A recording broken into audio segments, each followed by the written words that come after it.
Hello, welcome to High Ground Gaming. This is Eric. Mr. Brody is here, and we're going to go over the stats for the 1978 Red Sox replay at the end of August. The Red Sox finished their last game on a doubleheader against the Blue Jays on the 30th of August, and they were off on the 31st, and so we played the games through the 31st. And let's take a look at the stats and compare them to the actual season and see how we're doing here and see how some of the other teams are doing and some of the other players are doing statistics-wise.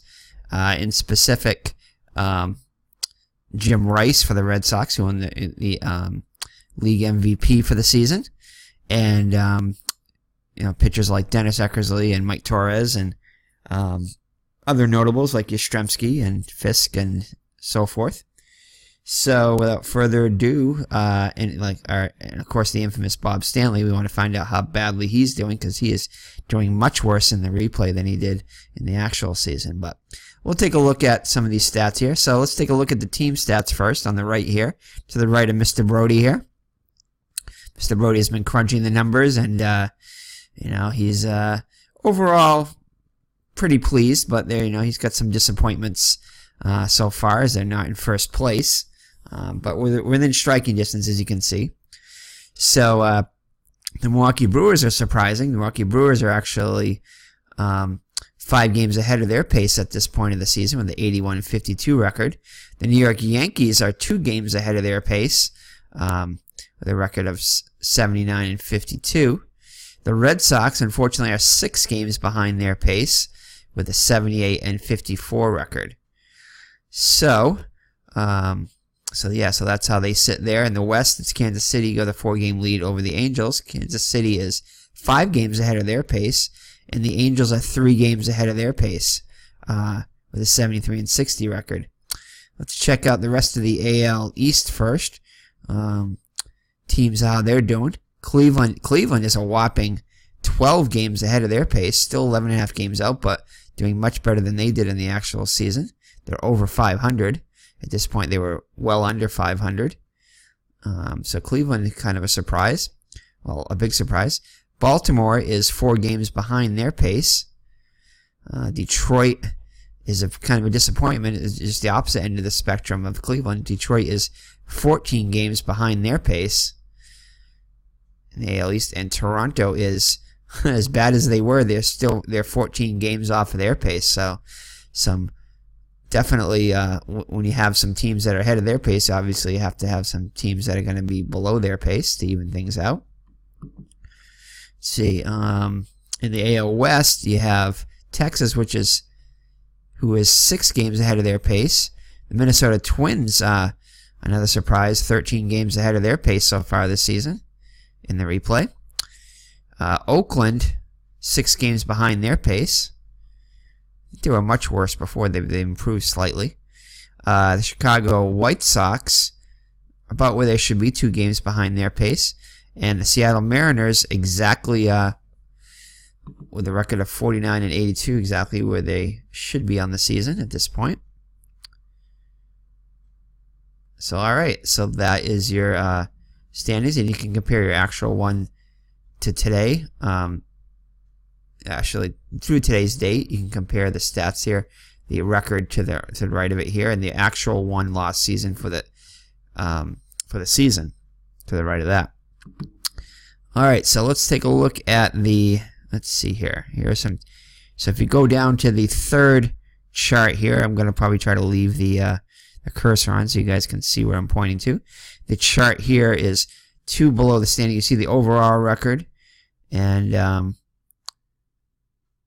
let's see here. Yeah, I guess we can go over the overall record so far. So overall, the Red Sox 78-54, 591 winning percentage, 41-25 at home, 37-29 on the road. Against lefties, they're 20-14. Against righties, 58-40. In extra innings, they're 10-6, so they played a lot of extra inning games. 1-run games. That's kind of a key indicator of how they're doing. 19-19, so not the greatest. Okay. Last 10 games are 7-3, so they are starting to pick it up. And they've won the last 2 games. They swept the doubleheader with the Blue Jays. And it's a short 2-game series there. Let's see, Milwaukee on the other hand, let's check them out. They're 44-24 at home, 37-28 on the road. Against lefties, 22-15. Righties, 59-37. Extra innings, 8-4. 1-run games, they're 22-17, so they have a winning percentage of 1-run games. That's an important number to have. 5-5 in their last 10 games, and they've lost the last one. Now the Yankees, 79-52, 43-20 at home, 36-32 on the road. So not the greatest on the road, not horrible, but they definitely can be beat on the road. Against lefties, 38-29, righties, 41-23, 6-7 in extra innings. 1-run games, they're very good though. 26-19, and 6-4 in the last 10, but they've lost their last game. All right, so now the monthly totals, and we're primarily just going to focus on the AL East, since that's who we're playing, the division we're playing in. So in April we started off at 12-8. May we had a very good May, 21-9. June not so good, 12-13. July, a very good month. Well, overall very good, 17-11. August, we had we tapered off a bit with 16-13.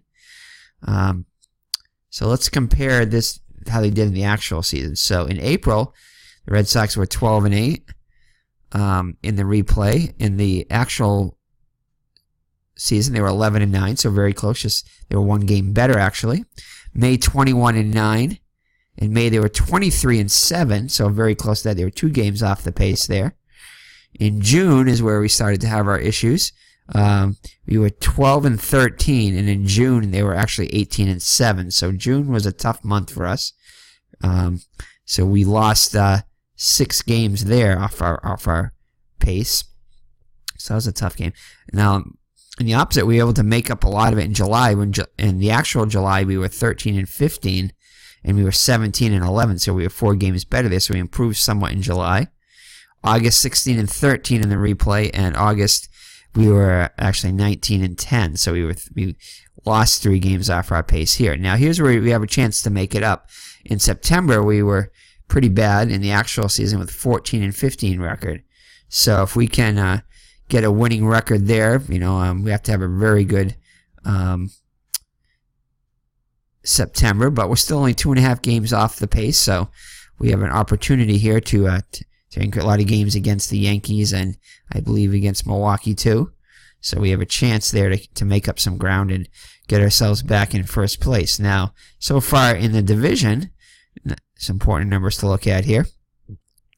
We're 35-28, so not great, but not horrible either. Not too bad. Out of division is where we did most of our damage, 43-26, so we have to continue to do that. We've scored 676 runs and given up of 563, so we're run differential is 113. Yankees are 130. They're absolutely destroying. And Milwaukee's 118, so that's a very important number there, the run differential number. So we're not bad as far as that goes. We could do a little bit better, but not bad. Let's see how we are as far as runs against. Let's see compared to the teams. We're 563.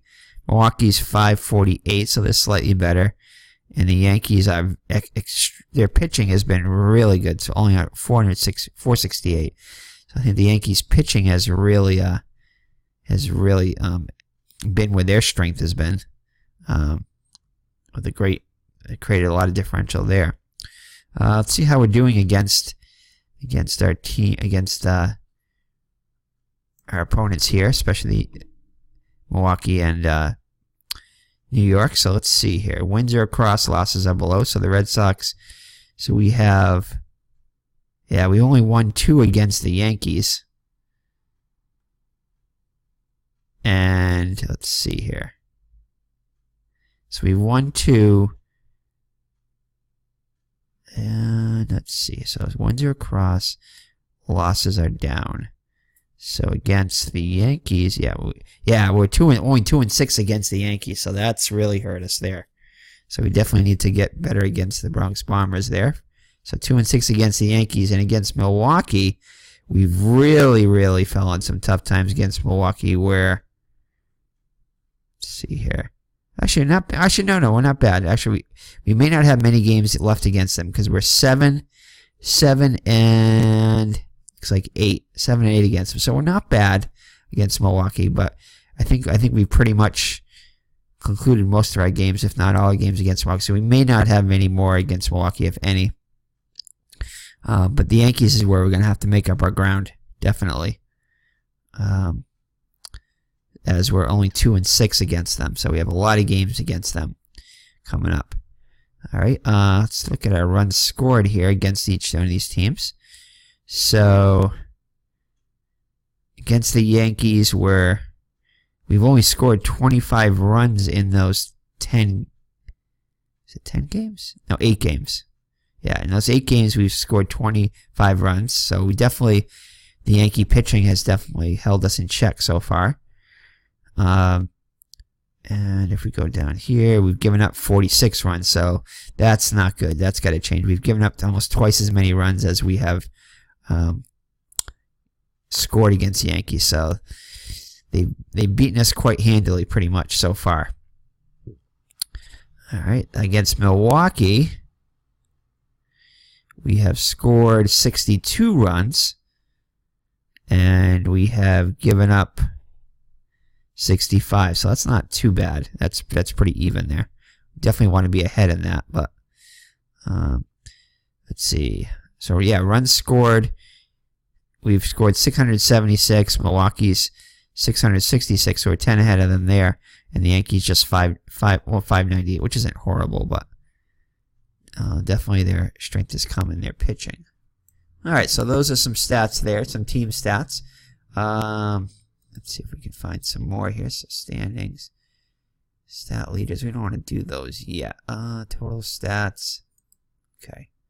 All right. So I think that's it as far as the standings there. Let's look at some team stuff here on the left. So overall record 68-64, home 32-31.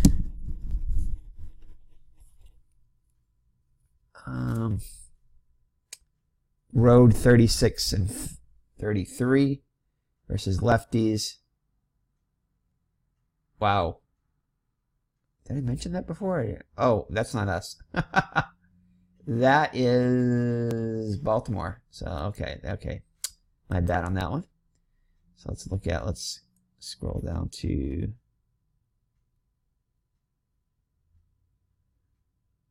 where are we? We are, okay. All right, here we go. Sorry about that. So, here we go. Okay. All right. So we are 78-54. That's much better. Okay. Home record 41-25, or home road record 37-29 versus lefties 20-14. Okay. And righties 58-40. Extra games 10-6. 1-run games 9-9. So last 10 games 7-3. So we've seen all that stuff. Let's look at the other stats here. Left on base 1,058, and the opponent 961. So we've getting more runners on. So that's part of the reason there. But we've got to definitely bring home some more runners. Although we've scored a lot of runs, so maybe that isn't necessarily the issue there. Double plays turned. Opposing teams are 130 to 120 advantage there. No triple plays yet. Most hits, we've scored 23. Most against the opponent, 25. Least hits, 2. So we haven't been no hit so far, and we haven't thrown a no hitter. Most runs, surprisingly, only 16. I thought we would have more than that, but 16 runs, which isn't bad. But an opponent scored 22 runs against us. That may have been the Yankees. I'm not sure. So total runs, we've 5.12 runs per game, and the opponent's 4.27. So that's a little higher than we want it as far as our pitching staff is concerned. Home runs at Boston. So at Fenway Park, 78-57. So that's good. We've outslugged our teammates there. I mean, our not teammates, our opponents. Home runs at other fields, 63 and 68. So if we can improve that ratio. We've been shut out just 3 times, which isn't horrible. Let's see, the most here is 4 runs. We scored that 24 times. 2 runs, 20 times. Kind of looking at it from a statistical curve here. This is good, though, overall. Overall, it looks like there's a slight slanted left here. If you were to take these numbers and put them on their sides for a curve, it would be definitely skewed to the right, which is what we want, with most of the data toward the lower end, around the 2 with 21, 3 runs 19, and 1 run 17. So that's good. The 6-run thing is a little higher than the 11-run thing for 8 runs. So that you definitely gotta keep this a little bit lower here, but not overall bad graph to the thing. But that's, yeah, definitely there's a couple runs here that kind of like skew it up a little bit. Pretty normal standard distribution here. A little bit skewed to the left here. I mean, to the right. No, to the left, sorry. For our scores. So, but anyway, I don't want to get too statistical here. So, yeah, here we are against our opponents here. So, Cleveland, we've absolutely destroyed, which is part of the reason why they've got such a bad record. Baltimore, we struggled against Baltimore. We shouldn't be struggling against Baltimore as much. So we got to definitely improve our record against the Orioles.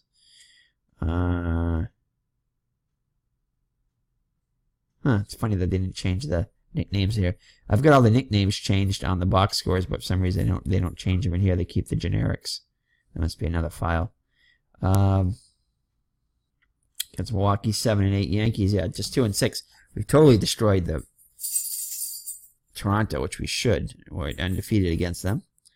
Against the West, White Sox, we're 8 and 2. California, we're 7 and 4. Kansas City, we're always played us tough. Just 3 and 7 against them. Minnesota, we beat up on 8 and 3. Oakland, pretty much 6 and 3. I mean 4 and 3. Seattle, 6 and 4. We should be doing better against Seattle. In Texas, we beat up on. So against the West, 623 winning percentage. Against the East, 556. So definitely gotta. I think our path is pretty clear. We got to go through the Yankees pretty much to get to the division end, because I don't think we have many games, if any, against Milwaukee. All right. So let's see. Let's take a look at some individuals. There are some team stats there. Let's see if there's any more team stats. We're gonna look at primary. So there's your team right there. I guess we can take a look at this a little bit. See if anything jumps out as I think there are some comparison stats. Let's see if we can find some comparison here. Let's look at comparison here. There we go. Okay, so the actual. Okay, so let's look at Jerry Remy. He's a little bit above his average. Let's look at the.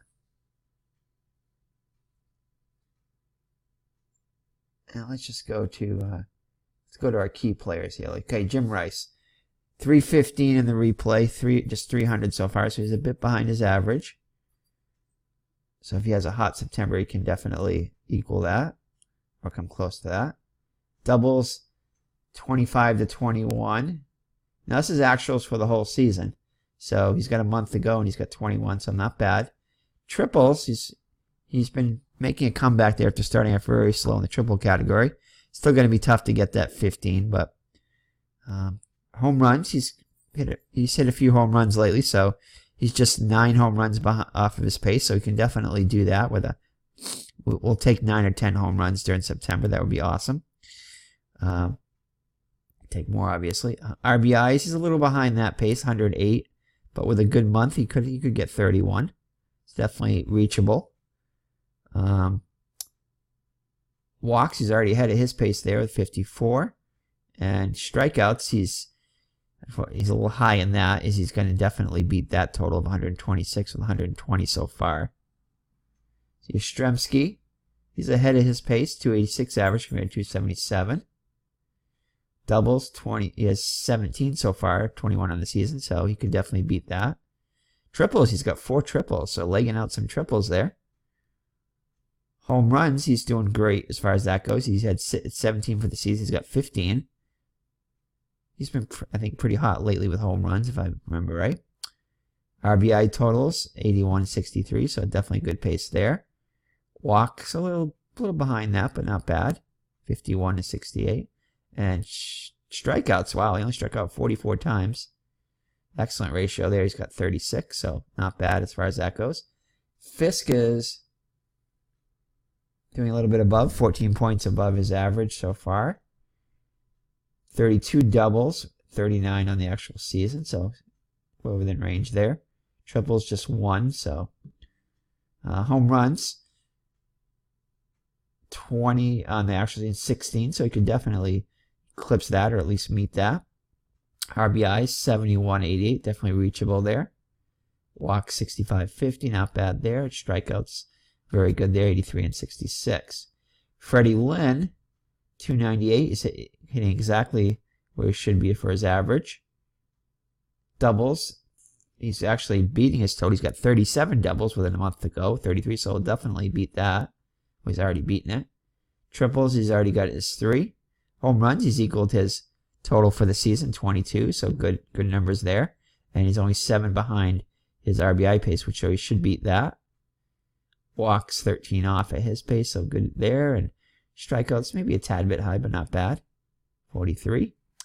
The Boomer Scott, he's actually hitting 28 points above his pace, so that's good.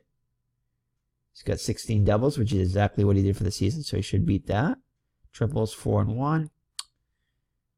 Home runs, he's actually beaten his total there too. 13 home runs, only hit 12 in the actual season, so he's already beaten that. RBIs, he should beat that. He's got 5 more to go. And walks, very good there. 38 should eclipse that.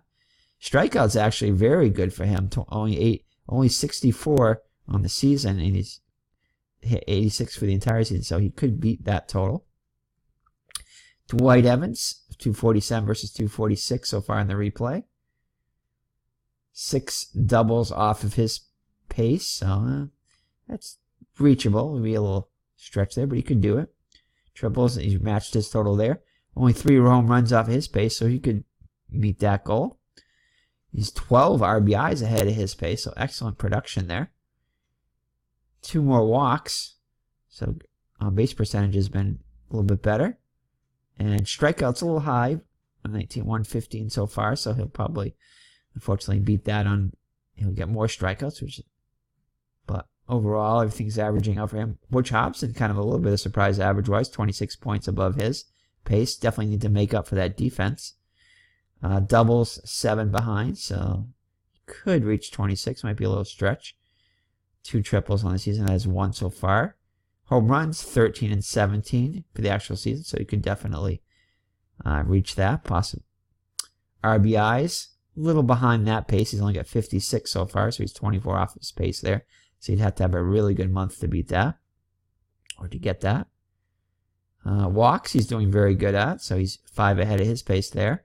Strikeouts, not very good there. He's 35 strikeouts behind off of his total, so he'll probably do better than that, which is good. And of course, we look at Bob Bailey. He's right where he should be. Only 8-point difference there. 1 more double than he did on the actual season. No triples. Has yet to hit a home run. He had 4 in the actual season, so I probably won't get that. Only 2 RBIs and 9 on the season. Walks, he's probably right where he should be there. Strikeouts, not too bad there. I think that's it pretty much there. Let's look at the pitching now. Notables, let's look at Dennis Eckersley. Dennis Eckersley, 2.99 ERA in the actual season, 2.77 on the replay. So doing better there. Wins, he's got 19 already, so he only needs 1 more win to reach his 20-win season, which he should do with no problem. So if he can get a couple wins, he'll beat that. losses, just one off that pace. So he's had a few more decisions up until this point than he did on the actual season. Wasn't so much in the bullpen. We've kind of pitched him a little bit longer too, I think, than the actual season. So 268, 240, 224. So he's gonna probably, let's see, 424. He'll probably go over that total, especially if he has decent outings. Hits, very good on that one. He's got a much better hit ratio. Well, not much better, but definitely better. 199 and 224 innings. Walks, very good there. Strikeouts, probably about where he should be, maybe a little bit less off his pace there. Okay, let's look at Mike Torres. So Mike Torres, 396 for the much better ERA with .82, almost a full, not quite a full run, but 4/5 of a run off of his ERA. So very good there. He's 2 wins off of his pace, so he could definitely match or exceed his win total with a good month. A lot less losses. Actual 13 losses, only 6 losses so far. So he'll definitely do better than that. Innings pitched, 43, so about the same way Eckersley. 43 left to meet his goal. Hits, very good there, very good there. He's actually eclipsed his 250 to 272 hit, 272 hits in 250 innings. He's only allowed 194 hits in 207, so much better hits to innings pitched ratio. So that's been a big improvement for him. Walks, very good there. Only 68 walks. And strikeouts, about where he should be probably. All right, so now let's look at some of the not so notables here. Billy, not bad. 3.46 actual ERA. 3.66 in the replay. Only 4 wins so far though, so, and 10 on the actual season. So he definitely won't get to that. A lot more losses. He's only got 1 more loss to meet his total of 10 for the season. So he'll probably, well, hopefully not do worse than that, but he'll probably at least meet it. Innings pitched, 172. So he's reaching his total there. So he's not got much left. Yeah, so left there. So he's definitely not going to even come close to his innings pitched total. I mean his win total. He'll maybe get half of his win total if he can get 1 more start maybe. So definitely high in his innings. Hits, very good there though, 198, 173. So he's doing better as far as that goes. Walks, not bad, pretty good there. And strikeouts, should get more strikeouts. Didn't have a lot of strikeouts anyway, but he's reached his total for the season. Okay, Louis Tiant, 331, 333, so right where he should be there. Wins. He's got 12 wins already, had 13 on the season, so he could beat that. Losses, 8 and 6. 6 for the replay, so very good there. So he's right along line where he should be there. Innings pitched, he's comfortably below that, so he could definitely have quite a few starts there. So with Lee starts, we might have to have Tiant start an extra start there. If Lee has any more starts left. Not sure exactly. So 165 so far innings. Hits allowed, very good there, 185 to 144, so good ratio there, like he did in the actual season. 53 walks, that is a little high. That definitely was a concern there. So he's going to have to execute a little bit more control. Strikeouts, 197 and 114, so about where he should be there. All right, so let's look at their notables out of the bullpen here. Most notably, let's go with the bad first. So Bob Stanley, definitely a disappointment so far this season. 260 ERA for the actual season, 398 for the so far. He's only got 15 wins out of the pen there, and a couple spot starts, but that was going to be hard to beat anyway, so I didn't expect to beat that, but only 4 wins there. He's already got more losses. He only had 2 losses, and he actually has 3 so far. Saves, he's got 16, so he's been used a little bit more in those save situations. So a lot of those wins now were generated out of the starting pitching instead of the bullpen as it was in the actual season with those 15 wins there. So 6 more saves there. Innings wise, he's still got 38 innings left, so he could definitely, hopefully he can return to his form in the last season. I'm not going to cross my fingers on that one though with Stanley. Hits allowed, 142, 126. So yeah, that's a bad ratio. So much worse as far as hits allowed. So in the actual season, he's 142 hits and 142 innings. On the replay, he's 104 innings, innings pitched and 126. So much worse. That's been the story there, giving up way too many hits. Walks, not bad, 34-22, and strikeouts, pretty good there. Dick Drago, on the other hand, has about a half run better than he did in the actual season, 2.45 as compared to 3.04. He's got 8 wins in the replay, so he's been kind of the savior of the bullpen there overall. Although he does have more losses, but he's got more wins and more losses, so he's had a lot more decisions there. 5 saves so far, as opposed to 7 in the actual season. Innings pitched, unfortunately he's nearing he's been used quite a bit, so he may not have much left in September, unfortunately. We don't want to go too much over his usage there. Hits allowed, again, he's close to where he should be in his innings, so that's good there. Walks, pretty good there, a little bit better. And strikeouts, he's been better there, 51 strikeouts, and only had 42 in the actual season. Bill Campbell, 388 in the actual, the 367 ERA, 3.67. Wins 7 in the actual season, 4 so far in the replay. Losses 5 in the actual season, only 2 so far in the replay. He's got his 4 saves. Innings pitched, he's nearing his end there, unfortunately. So the bullpen, other than Stanley, unfortunately, has been definitely used a lot. Hits 62-48 in the replay. Walks 17-11, not bad there. And strikeouts, not bad there either. Bergmeyer has been horrible, like Stanley, maybe even worse than Stanley. 2 full runs above his ERA, 6.39, way too high there. Only 1 win so far, 2 wins in the actual season. But again, only 2 losses, had 1 on the actual season. Saves, he's got 2, had 4 in the actual season. Innings pitched, he's still got a little bit of room there as a lefty specialist. 61 innings in the actual, 44 in the replay, so he's got some life left in him. Hopefully he can improve and get back a little bit better numbers. 74 hits, 62 in the replay, 23-16 in walks, and more strikeouts, a little bit more. So definitely has to improve there. Alan Ripley, let's just see how close he's going to be used exclusively out of the pen so we may be forced to use him, unfortunately. But he's been absolutely horrendous, almost 3 full runs above his horrible 5.55, 8.40. He's did manage 3 wins, 1 more than his actual season, and 1 less loss. But yeah, he's been pretty bad. He's given up more hits than he did in the season so far. So he's been awful that way. Walks, quite a few walks given up too. Strikeouts, been pretty good there. And that's pretty much it there. Those are all I think that's everybody. Jim Wright, he's pretty much done.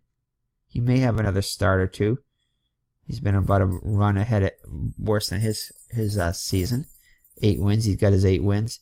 He's got to have a lot more losses, unfortunately. A lot of it that due to bullpen. Well, no, actually not really due to bullpen. Let's see. His win total is right where it should be, though.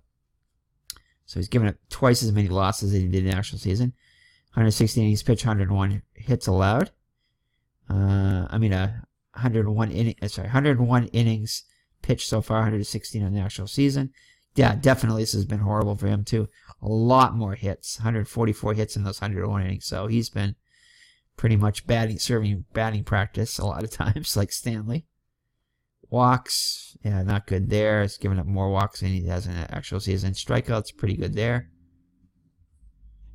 So that is it. I don't want to bore you guys too much with all the stats, but so let's go to. Do you want team detail here? No. You can look at that if you like. Oops. Okay, let me just it's a primary. I'm just gonna, if you want to pause it and look at him, you can, but I'm not gonna.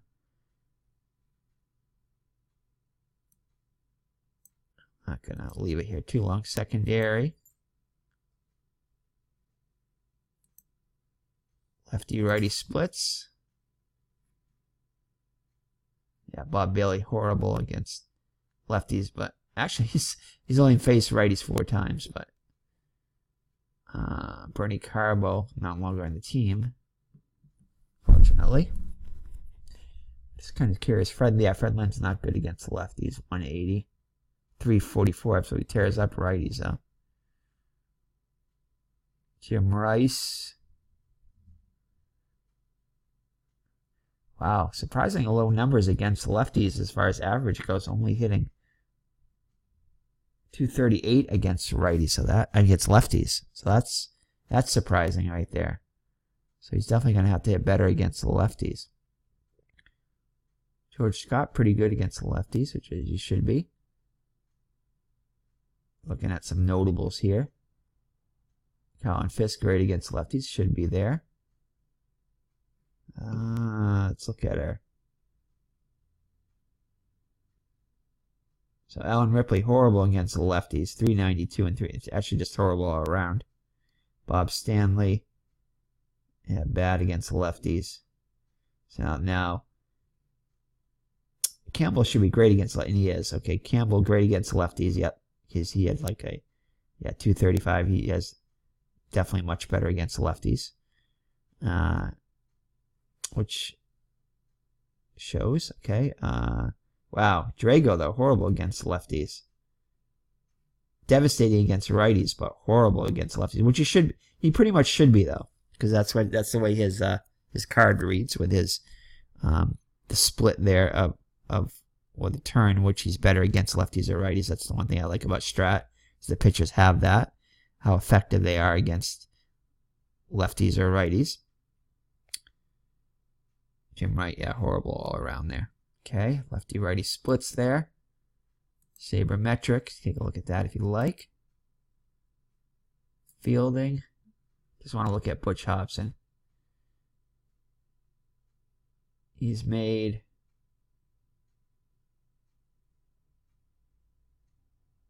Is that the errors? Oh, those are the Strat stats. I want to look at the overall. Fielding, traditional, there we go, that's what I want to look at.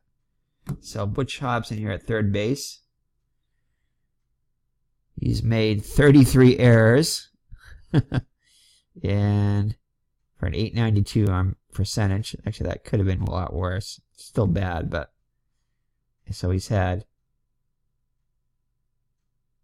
90 putouts and 33 errors.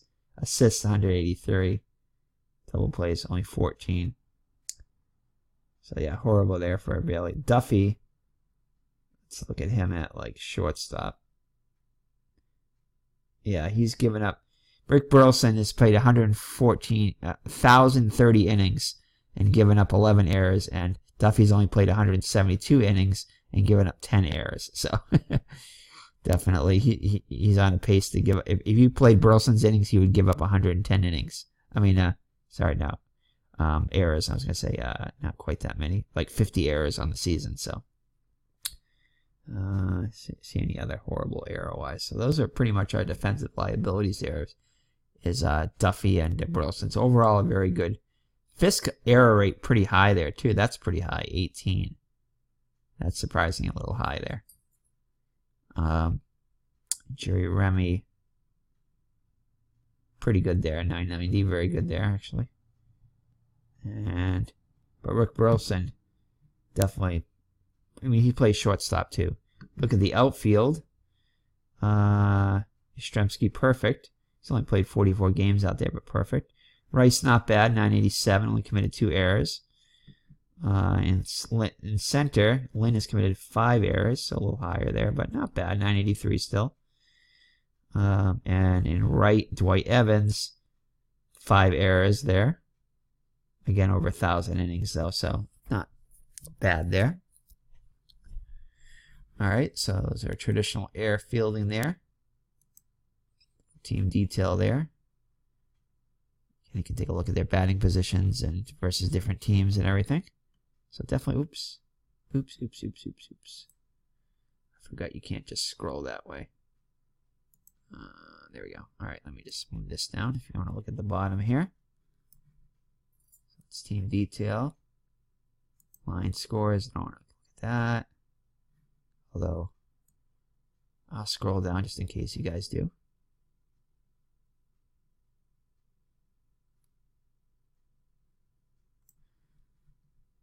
Okay, line scores. Usage display. We're definitely going to have to start taking a look at this. There it is so far. So dangerous areas here. We have overall not too bad. Evans a little high. But that might even out with the schedules. Bob Montgomery high. Of course, those are only part-time platoon players, so that'll go down pretty quickly. Dick Drago, yeah, he's over his usage, so 117%. Jim Wright, a little over his usage there. Eckersley, not bad, 103%. Bill Lee, definitely over his usage, so he won't get used a lot in September. Unfortunately, Alan Ripley is below his. Bob Stanley at 90%. Tiant, not bad, 96%. Okay. So there's our usage, daily log, and we don't want to look at this. This just shows what place we were in. Actually, this might be interesting. So we're tied for first, of course, at the beginning of the season. Fell to third. Then we were in first place from April 6th, 15th, tax day there, all the way until June 25th right here. Now, June 24th was the last day we were in first there. And then we did come back briefly on July 8th. We gained a tie for first. And then we vaulted into first on July 9th. Stayed there for about a week until the 17th. And then pretty much stayed second and third after that.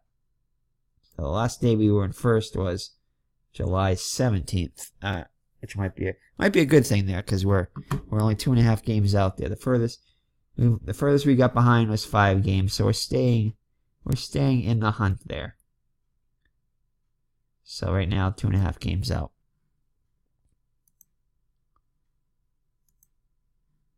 All right, that was comparison. I already did that, and then all our reports there. Okay, all right. So let's go back to team stats there. Okay, so let's look at, actually I'll leave it on, yeah, I'll leave it, I guess I'll leave it there. Okay, now here's our league leaders. Let's look at that briefly. So far, let's look at our time here. Oh, 43 minutes, wow. Time flies when you're looking at stats. Of course, I love stats. I could look at stats all day. And Mr. Brody has had enough of his stats there. I didn't even see when he got up and left. Oh, he's right behind me here. He wants to go OUT, so we'll have to end this video pretty soon, but let's a few more minutes of this. So Amos Otis leads the league in batting average, 345, tied with Al Oliver. Let's look at Jim Rice is at 300, so he's in the top 10. He's going to be, yeah, he's definitely not going to be the, wow, pretty big gap here, though. Goes from 322 to 308, and then it's low 300s there. So pretty big gap there between the top the top 3 or 4 hit leaders and the rest of the top 10. So at bats, Jim Rice leading the league there. So Jim Rice is the highest Red Sox batting average at 300. Jerry Remy, 516 at bats. Burleson, 503. Runs scored, Don Baylor leads with 108. Jim Rice, 90. So Don Baylor should win that one. He may, possibility Rice could catch him there, but probably not. Jerry Remy, 77 runs, and Fred Lynn, 76. Hits, Jim Rice leads with 167. Ron LaFleur And Rod Carew at 160 apiece. Jerry Remy 151 hits. Doubles. Fred Lynn leads the league with 37 so far. Al Oliver one behind him. Rick Burleson 34. Of course, Fenway Park, very doubles friendly park. Colin Fisk 32. So 3 in the top 10 there. Triples. Jim Rice the 8th there. Mitchell Page leads Oakland with 12, and Rick Bassetti with Toronto with 10. Home runs. Ooh, Don Baylor leads with 39, but Jim Rice could still beat him there. Very close race there between Baylor and Rice. Rico Cardi also in the mix with 36, and Gorman Thomas 32, Larry Heisel 31. So Milwaukee with some pop there, as we come to expect. Not really a lot with the Yankees. Reggie Jackson 26. Runs batted in. Jim Rice tied for the lead with Baylor 108, so he could win that crown too. Walks, Ken Singleton 103, Mike Hargrove 93, Thornton 84, Dwight Evans 65 walks. Intentional walks. Rod Carew leads with 16, Amos Orris 13. Ken Singleton 11, Hobson with 11 intentional walks. That's kind of surprising, and Rice with 10. No Reggie Jackson in there. Strikeouts. Jim Rice. Gary Alexander for Cleveland, the catcher there, 131. Jim Rice, 120. Reggie Jackson up there, 101. Butch Hobson, 87. Hit by pitch. Baylor, no surprise there, 13. Colin Fisk up there on the list with 9. Oops. I forgot you gotta use this right here. Let's see here. Okay, I don't know why that's coming on now. Let's make sure that doesn't come on. We'll mute that up. Okay, there we go. All right. Okay, so let's put this up a little further here. Sacrifice hits. Roy Smalley 19, Belanger 16, Money 16, Reynolds 16. No Red Sox in there. Not surprising. Stolen bases. No Red Sox in there. So Julio Cruz for Seattle leads at 60. Miguel DeLone, Oakland 57. Ron LaFleur 54. Bump Wills, Texas 54. Willie Wilson 52. Freddie Patek up there with 42. Willie Randolph with 31, and so forth. Bobby Bonds. A lot of Texas guys in stolen bases leaders, which is kind of surprising. Okay, stolen base percentage. Rod Carew 950. George Brett up there with 900. Willie Wilson 881. Grounded to double plays. Greg Nettles for the Yankees 22. No Red Sox in there. That's good. Hitting streak. I think none of these are current hitting streaks. I also would have a star, I think, next to him. But Jason Thompson for Detroit at 23. Lou Piniella at 21. No Red Sox with hitting streaks longer than 16. Pinch hit average. I think that's Bill Robertson. Could be Bob Robinson. Seattle 273.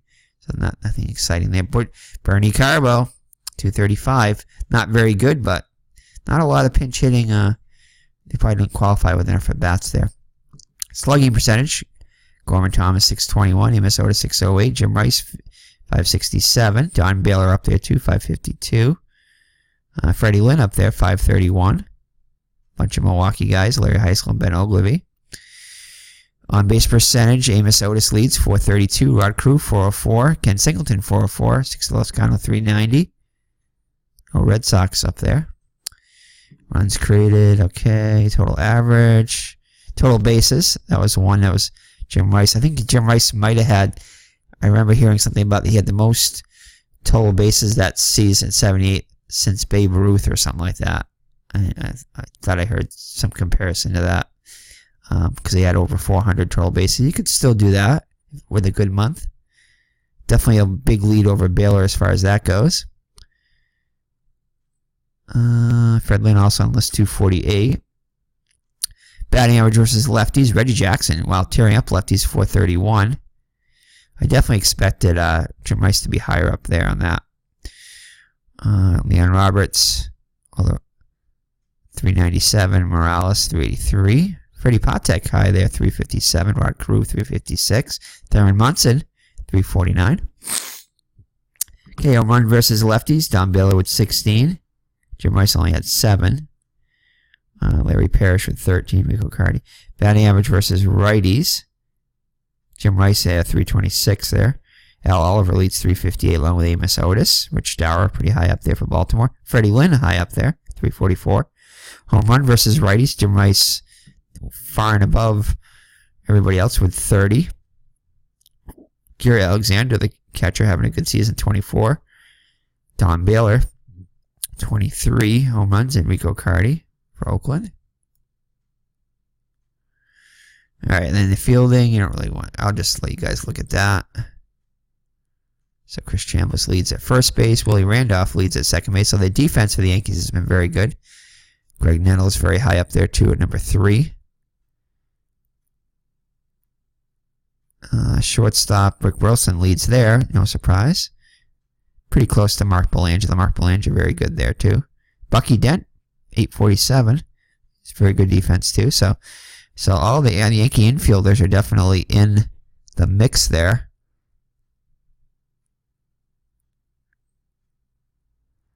Okay, outfield. Where's the catcher? Oh, catcher. Yeah, Carlton Fisk about middle of the pack there. Well, 1, 2, 3, 4, 5, 6, 7, 8. Now middle of the pack, 8th. Thurman Munson not on that list though, defensively. Outfield. Yeah, no Yankee outfielders out there. Freddie Lynn, 4th in the league. Dwight Evans, no surprise there. And Jim Rice, all Red Sox outfielders in the top 10. Top 12. Actually, top 10 because Jim Rice is 10th. Errors, Butch Hobson leads the league with 33. Definitely no surprise there. Freddie Patek with 26. Robin Yount, 25. Bert Campaneris, Texas, 25. Opponent steals. Fisk, yeah, 69. That's a little surprising there. Okay. Okay, in the pitching here, let's look at that. Mike Caldwell leads the league with 21. Paul Splitchoff, 20 for Kansas City. So Mike Caldwell having a great season for Milwaukee. Eckersley with 19. Jim Palmer, 17. Ed Figueroa for the Yankees, 17. A great season. Surprising, Ron Guidry, not as many wins as I would expect, as he had a phenomenal Cy Young Award season in 78. So he's having a bit lower. Let's take a look at his stats. I definitely want to take a look at Guidry's stats here. So let's go to the Yankees here. Team stats.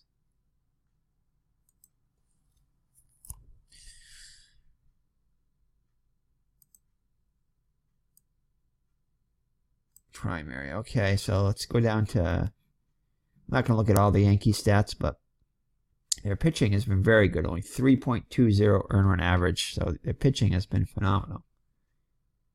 But Guidry is 245, still not bad. 16-3, so he's definitely lost a lot of probably close games. For 16-9. I think he only lost like 3 on the actual season. 640, so numbers still very good, but not quite as good. Ed Figueroa, though, having a phenomenal season. 17-5, so he's kind of replacing Guidry. ERA a little higher. The record, as far as records go. But, yeah, only 2 major starters here for the Yankees, though. But overall, though, a very solid team pitching.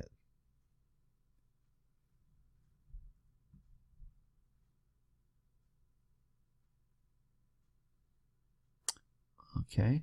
Yeah, only 265 team batting average for the Yankees, so let's get off of that. Let's look at we'll look at Baltimore real quick.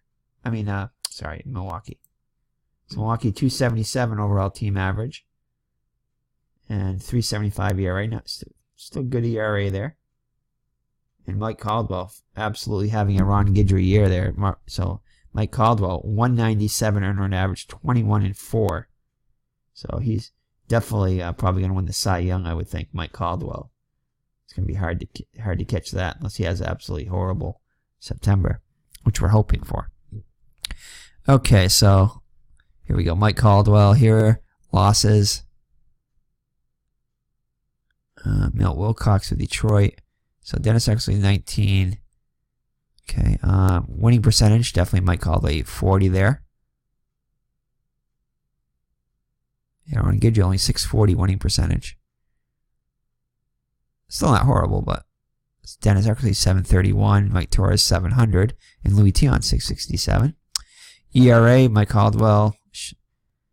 Fergie Jenkins really good too, 2.16. And Larry Gurr of Kansas City having a good year, 2.41. And Rick Waits for Cleveland, on a bad Cleveland team, is doing well. Ron Guidry still not bad though, 245, nothing wrong with that.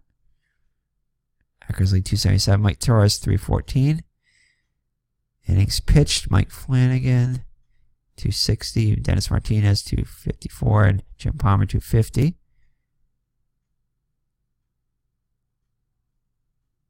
Mike Caldwell, 242 innings. Total batters faced, no games pitched. Bob Stanley leads the league, 61. Fortunately, they haven't been as good. Complete games, Mike Caldwell, 22 complete games. Wow. And Ron Guidry, 19. A lot of complete games even back then. Dennis Eckersley with 14. Games finished. Bob Stanley second there. Not as good though. Saves, Dave LaRoche leads with 28. Don Santos with 22. Rich Gossage for the Yankees, 19. Stanley with 16. Save percentage. This is where Stanley goes real low, 762.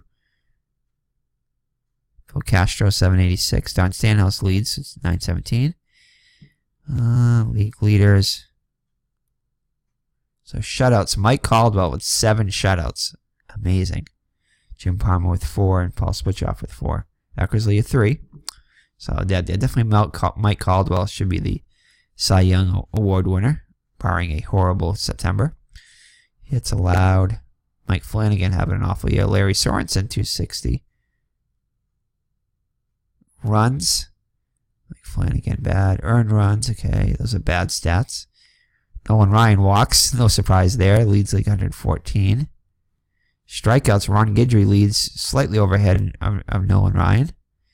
So that's pretty much a two-man race there. Wild pitches. Nolan Ryan, 17. Box. Frank Tanana. So pitcher X. Okay. Opponent steals. Yeah, Torres bad at holding runners on, 28. Opponent stolen base percentage.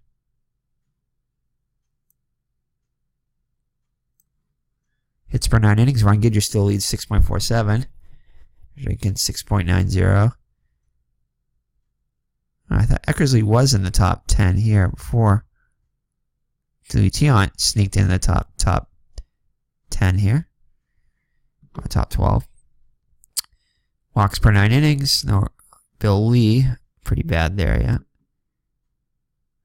I mean, pretty good. I mean, very good there, sorry.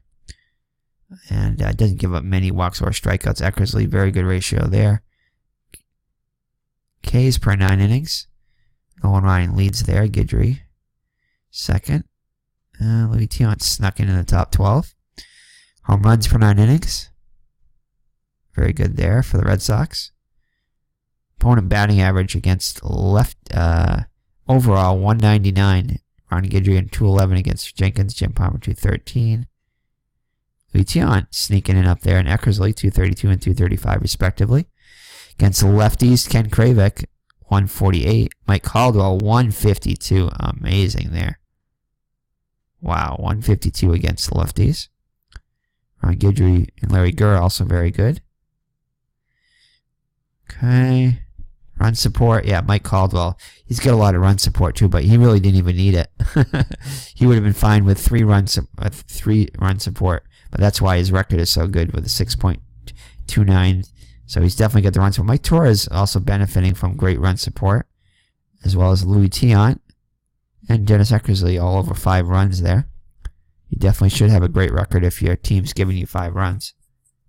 a game. And hitter runner scored Eduardo Rodriguez, Milwaukee 107. Great out of the pen there. Wow. Only 10% of the base runners he's inherited have scored. Victor Cruz, Toronto, 154. Dick Drago having a very fine year there, 268. Another Milwaukee pitcher, Bob McClure, in that mix. Strikeouts over walks. Jenkins leads the league there, 4.13. Eckersley, very good there, 2.18. And Louis Tion, good at 1.83. So those pretty much are your stats. I want to see if there's anything else here. Oh, yeah, team totals. These might be interesting, as we've gone over an hour now, but oh well. This is fun. I'm having fun. So, I love stats. So Boston leads the league in the 279 batting average. Looks like they lead the league, yeah. Milwaukee second, 277. Yankees at 265. Team pitching is where the Yankees are dominating. I think the Yankees... Oh, Texas. Wow, Texas with a 3.11 ERA. That's very surprising there. Texas leading the league there. So who does Texas have on their team for pitchers?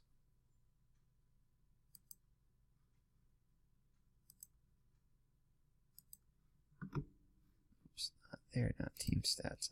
Primary. Oh, yeah, Jenkins, of course. Yeah, Jenkins 16-6, and John Matlack having an excellent year. Wow. 15-5. So Matlack and Jenkins dominating there. If they had absolutely any support, they would be very good, but team batting average only 255. And they definitely didn't have the power that they're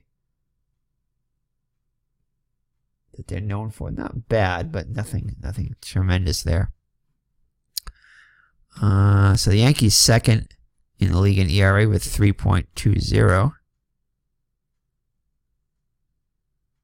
So that's a big reason they've been there where they're at. For all the opponents, only a 239 overall batting average. Red Sox 270 again, so they got to improve on that number. Milwaukee 277. Second grand totals there. You can take a look at those if you'd like. Fielding grand totals. Red Sox 977. Definitely low, and that's weighted down by Hobson and Duffy there, definitely, especially Hobson.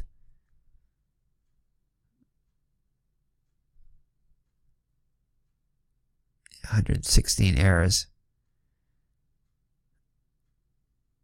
Almost a third of those are Hobson's. Manager profiles. Definitely not. We only tried to steal 15 bases. I mean, we only have 15 stolen bases with 8 caught stealing. So definitely, we ran by far the least of any team there.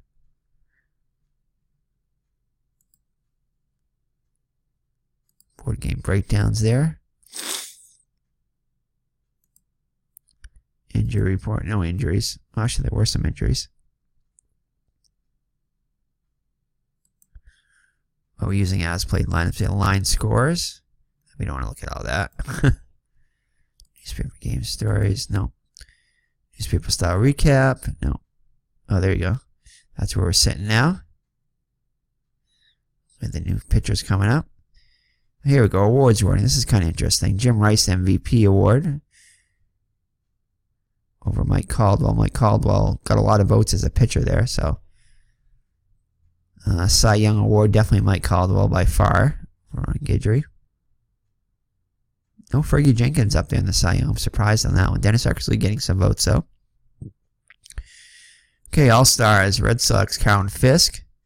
First team All-Stars, Jerry Remy. Jim Rice. Dennis Eckersley on the team there. Second team, Rick Burleson.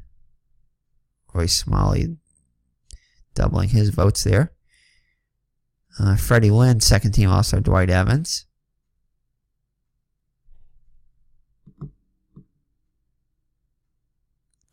Gold Gloves. Oh no, Butch Hobson on Gold Gloves. So, Gold Glove Award winner so far Yeah, Yankees filled these first. Chambliss, Randolph there. A couple there. Rick Burleson for the Red Sox. And Fred Lynn. 2 Gold Gloves there, too. Runners up. Jerry Remy for second base. Greg Nettles. Oh, Greg Nettles is behind Eric Soderholm. That's a little surprising. Although Soderholm was pretty good, I think. Dwight Evans, wow, runner up behind Rick Manning. Well, actually, not necessarily behind Rick Manning, but runners up. Well, Benitez, the ex-Red Sox, getting a Gold Glove nod. Silver Sluggers. Wow, only Jim Rice. Carlton Fisk and Rick Burleson, runners up though.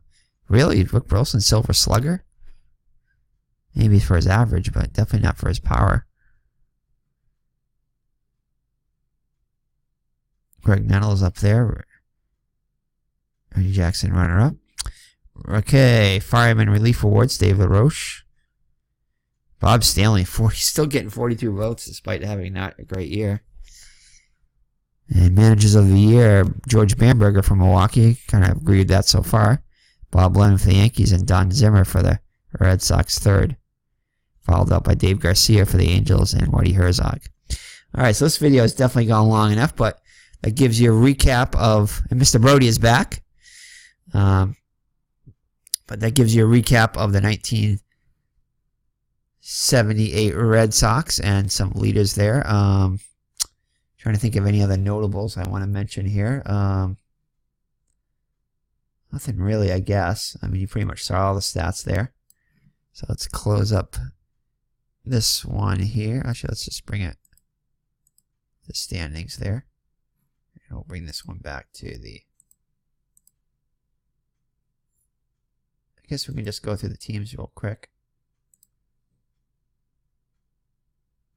Alright, I'm not going to really mention a lot here. I'm just going to kind of let you guys look at these for each team. Baltimore. If you see anything in the comments that looks interesting, let me know. But I'm just a lot of stats here, so I'm just going to kind of just buzz through them. You can stop them at your leisure. California. Don Baylor, again, having an excellent season.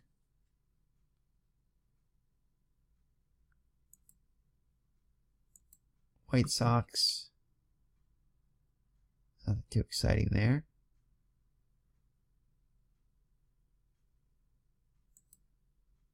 Cleveland. Rick Wise doing pretty well there. 14-9.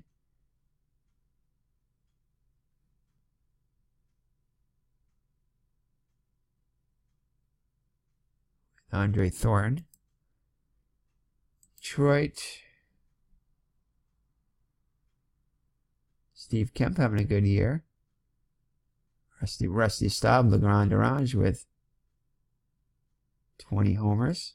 Rest in peace there, Rusty. Pitching not so great. Kansas City dominating there. Amos Otis. Darryl Porter having it. And George Brett, 283 with 11 homers. Paul Spritchoff, excellent year, 20-7. Dennis Leiter, not bad, 14-9.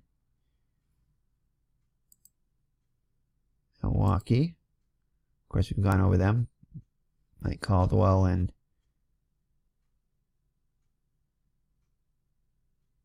that's pretty much it. Jerry Augustine, not bad, but Mike Caldwell, far and away the best pitcher there.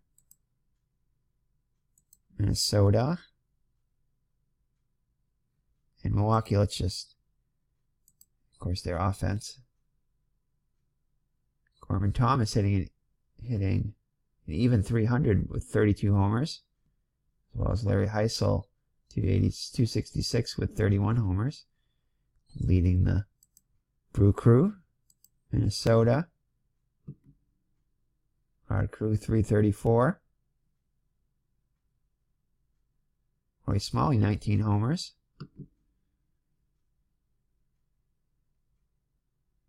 Dave Goltz, 14-7, 2.97 ERA. Good, pretty good. And Jeff Zahn, 16-5 at 3.28. RJ Erickson, 13-13.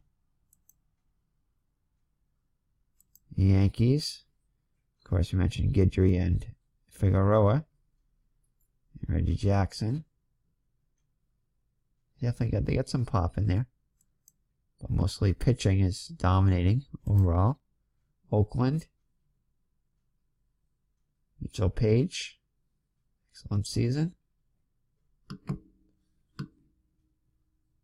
Pitching not so great. Ooh, Pete Broberg, absolutely horrible. 3-16. Seattle. Nothing too exciting there. Leon Roberts, 18 homers. Dan Meyer with 16 homers. A little surprising there. Low average, though. And pitching pretty bad, as you would expect. Texas. Harry Bonds, 18 homers. Richie Zisk, 16 homers. Al Oliver hitting .345. Excellent. And Fergie Jenkins, 16-6, 2.16 earned run average. John Matlack, 15-5 with 2.68. So excellent seasons from them. And Toronto, they rounded out. And pretty bad overall. But Rico Cardi quietly having a great season. 39 home runs and 31 home runs. 306 average. John Mayberry, 20 homers with 262 average. Pitching pretty bad, though, overall.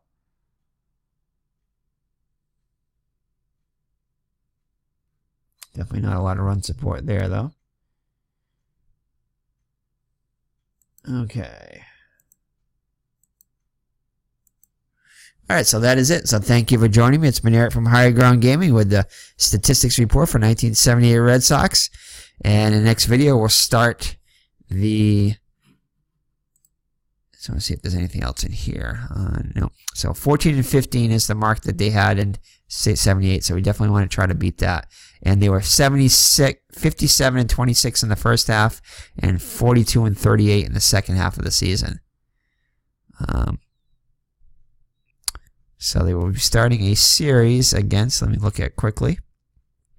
So our schedule is going to be like this. We're going to do 3 games against Oakland at home.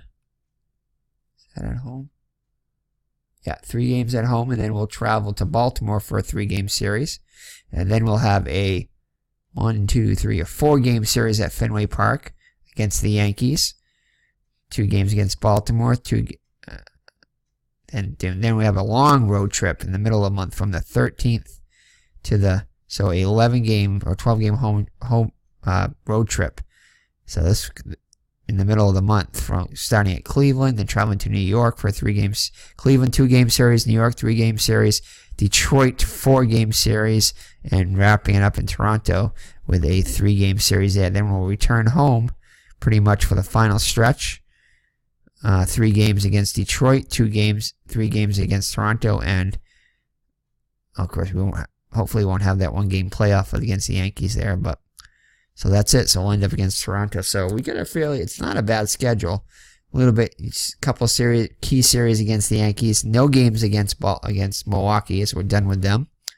So hopefully we can have if we can win 20 games here, we'd have a good shot. It's gonna be tough, but we'd have to go 20-9, but we'll see. We don't even necessarily have to do that, depending upon how the Milwaukee does. But we definitely want to win. We have to win the majority of the games against the Yankees. So we get 7 games against the Yankees. So we get at least win probably 5 of those. We got to go at least 5-2 against the Yankees to have any shot there at our division title there. So that is it. So take care and God bless, and we will see you in the game tomorrow, the next game against the Oakland Athletics at Fenway Park. Bye-bye now.